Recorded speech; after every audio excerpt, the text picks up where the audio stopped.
Hi there. A new app called Fate has arrived to save us from the indignity of choosing our own partners.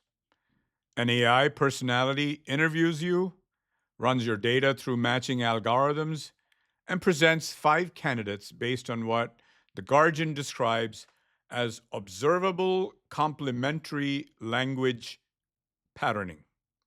No swiping involved. The machine knows who you should love. When I read this, I did not feel the neo Luddite despair that the columnist Van Badham describes. I felt something closer to recognition. Because what Silicon Valley is selling as the future of romantic matching, my civilization has been running for probably 3,000 years. We just called it arranged marriage. And the original version was better. I am Tamil, from a family with roots in Madurai and Dhanbad. I've been married for 35 years to a woman I met through the arranged marriage system. Three children came from that marriage: a cancer doctor, an equity tax professional, and a defense software engineer. By any honest output metric, the system worked. But when people hear arranged marriage in the West, they imagine something rigid and transactional. Parents picking spouses from a catalog, families trading dowry for daughters. That image is not entirely wrong historically, but it fundamentally misunderstands what the system became at its best and what made it work. At its best, arranged marriage was a deployment of distributed human intelligence. The system ran on aunties. I use the word with precision and without irony. An experienced intermediary, your mother's cousin's colleague's mother in law, your father's friend from the temple committee, the woman three houses down who has known both families since before the children were born, carried in her head a multi dimensional model of two families that no database field could capture. She knew temperament. She knew values. She knew financial stability, not from a salary field on a farm, but from watching how the family handled the father's early retirement, how they responded when the business struggled, whether they donated to the temple renovation or merely attended the ceremony. She knew ambition level, not from a drop down menu, but from watching the boy for 15 years and knowing whether his quietness was contentment or suppression. She knew how the girl handled conflict because she'd seen her at three family weddings where things went sideways. She knew whether the horoscope concern was genuine devotion or a negotiating tactic because she had watched the mother deploy it differently with different families. This woman, this auntie, was running a pattern matching algorithm across hundreds of variables, most of them invisible to any system that operates on structured data. She was reading between the lines of what both families were really saying. She was doing what the best manufacturing diagnostician does on the factory floor: detecting signals that the instruments cannot measure, interpreting context that the dashboard does not display, and making judgment calls that require decades of accumulated, embodied, unreplicable knowledge. That is tacit knowledge operating at 70% cognitive deployment, and no app has come close to reproducing it. What happened next is a story I've seen play out in every industry I have worked in. The internet arrived, and with it, a conviction that any process involving human judgment could be improved by replacing that judgment with data. Matrimony platforms, Bharat Matrimony, Shadi.com, Tamil Matrimony, and dozens of others took the most sophisticated matching system in human civilization and reduced it to a search engine. Height, salary, caste, subcaste, star sign, complexion, vegetarian, non vegetarian, professional qualification, city of residence, willingness to relocate. These are the real fields. These are what the algorithm matches on. And if you think this sounds familiar, if it reminds you of the way companies reduce a worker's value to a job title, a pay grade, 6A, 7C, and a set of certifiable skills while ignoring the judgment, look at the job descriptions. Look at the job description of your job. See how it reads. And all it does is it reduces it to a set of certifiable skills, and it ignores the judgment, creativity, and contextual intelligence you carry. You're seeing exactly what I see. It is the false baseline applied to the most consequential decision a family makes. A platform takes what is measurable and assumes that what is measurable is the full picture.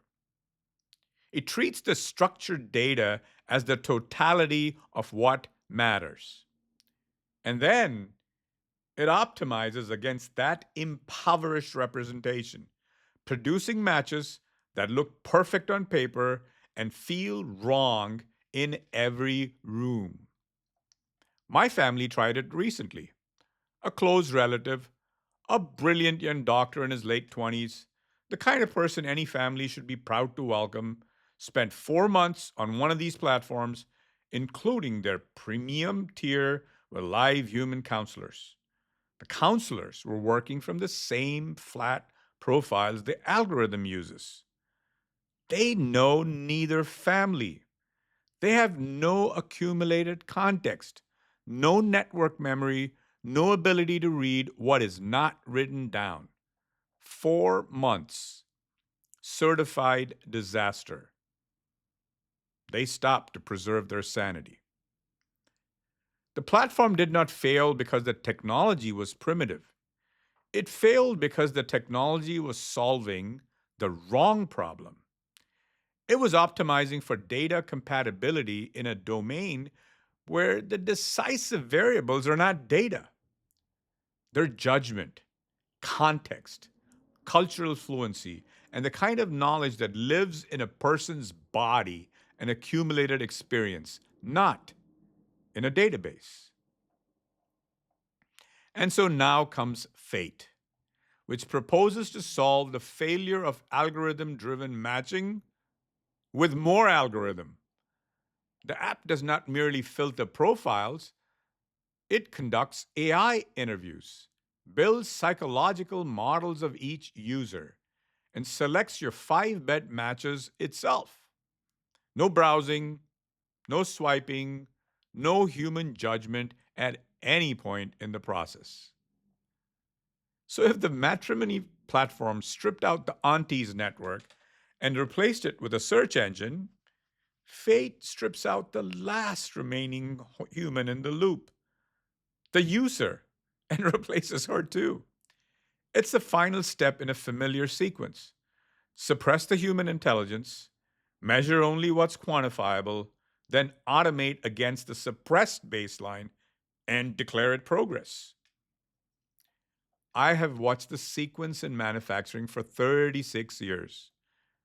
At General Motors, I watched how they automate processes that a properly deployed workforce could have improved for free because nobody had bothered to ask the workers what they knew. At Royal Enfield in Chennai, I inherited a workforce the organization had ridden off and deployed their intelligence instead of replacing it and watched profits grow 20-fold. Today, I manage a production facility in Ohio where I see both patterns every day. The pattern is always the same. An organization operates its people at a fraction of their cognitive capacity. Then it measures their output at that suppressed level. Then it builds a business case for automation that compares the machine's capability to the human's suppressed capability. And then it declares the human obsolete. Fate is doing this to love. Van Badham, in her Guardian column, sees two options. We either love the robot or we let the robot do the loving for us. This is the same binary that dominates the AI conversation in every industry. You're either for automation or against it. You either embrace the machine or you're a Luddite. There is a third position. I've spent my career arguing for it in manufacturing, and it applies here with uncomfortable precision. Do not automate the auntie away. And do not leave the auntie working off a paper notebook and a landline. Give her a tool. Imagine an auntie in Chennai, a real one, a woman who has tracked the Ramachandran family for 3 generations and knows that the boy says he wants a career focused girl, but his mother actually wants someone who will move back to India within 5 years. She can read between the lines of what both families are really saying because she's been reading those lines for 30 years. Now, give her cloud on her iPhone. Suddenly, her reach extends from her temple network in Mylapore to the Tamil diaspora across 4 continents. She can keep detailed notes on 50 families simultaneously. She can cross reference the Subramaniam daughter in Dallas, who mentioned over coffee 6 months ago that she values kindness over ambition, with the Venkatraman son in London, who his mother describes as driven, but who his college roommate's mother says is actually the gentlest person in any room. She can draft a tactful WhatsApp message to the girl's father that threads the needle between interest and pressure. She can even check the horoscopes if that matters to the families without pretending that the horoscope is the decision. Her judgment stays human. Her knowledge stays tacit. Her reading of what a family really means when they say, we're flexible on location, remains hers, accumulated over decades, embodied in her experience, irreducible to any language model's pattern matching. The technology just lets her deploy that intelligence at a scale she never could before. It amplifies, it does not replace. This is what I call the Twin Helix: human intelligence and technological capability ascending together, neither one dominant, neither one disposable, each making the other more powerful than either could be alone. So here's what unsettles me most about fate and its successors. It's not that technology is bad. It's not that technology assumes the problem is human judgment when the problem has always been the systemic failure to deploy human judgment at scale. The arranged marriage system did not fail because aunties are unreliable. It buckled under the pressure of modernity, geographic dispersion, nuclear families, smaller social networks, the collapse of the multi generational household that kept the knowledge base intact. The diaspora scattered the nodes. The platform promised to reconnect them with data. But data without judgment is not connection, it's browsing. What's needed was never a replacement for the auntie. What's needed was an extension of her reach. This is true on the factory floor, it's true in the hospital, in the classroom, in the small business struggling to compete with algorithmic giants. And it is true in the most intimate and consequential domain of all, the search for the person with whom you will build a life. Silicon Valley keeps building replacements for human intelligence in domains where what is actually needed is amplification of human judgment, of human intelligence. And then, when the replacement fails, when the autonomous factory goes dark, when the AI matched couple discovers they have nothing to say to each other, the builders, they blame the users or the data or the previous version of the algorithm or the fact that a wiki didn't get updated or the fact that a map of a school near a defense compound wasn't updated. They never blamed the premise. The premise is wrong. It's been wrong in manufacturing for 40 years. It's been wrong in online dating for 20. And it will be wrong in AI ranged marriage for however long we allow it. My wife and I were matched by the oldest algorithm in the world. Two families connected through a network of people who had known both sides for years, made a judgment that no structured data could have produced. It was not a perfect process. It carried the weight of cultural expectations and patriarchal assumptions that deserve scrutiny and reform. But the core mechanism, human intelligence, accumulated over decades, deployed in service of a decision that requires reading what cannot be written down, was not the part that needed fixing. 35 years later, I go to the gym at 6 in the morning with the woman that network found for me. We do not talk much on the treadmill. We don't need to. There is something to be said for two people who have earned the right to be silent together. No algorithm produced that silence. No AI could have predicted it. A woman in Madurai who knew both families thought we might work. She was right.